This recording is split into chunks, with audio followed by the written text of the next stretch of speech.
Chapter 17. For the next week and a half, the boys continued to dig in and around the area where X-Ray had supposedly found the gold tube.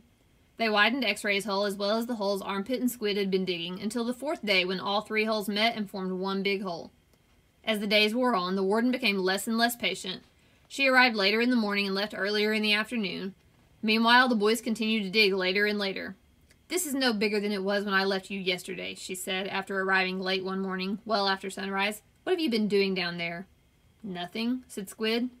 It was the wrong thing to say. At just that moment, Armpit was returning from a bathroom break. "How nice of you to join us," she said. "And what have you been doing?" "I had to, go." The warden jabbed at Armpit with her pitchfork, knocking him backward into the big hole. The pitchfork left 3 holes in the front of his shirt and 3 tiny spots of blood. "You're giving these boys too much water," the warden told Mr. Pendanski. They continued to dig until late afternoon, long after all the other groups had finished for the day. Stanley was down in the big hole, along with the other 6 boys. They had stopped using the wheelbarrows. He dug his shovel into the side of the hole. He scooped up some dirt and was raising it up to the surface when Zigzag's shovel caught him in the side of the head. He collapsed. He wasn't sure if he passed out or not.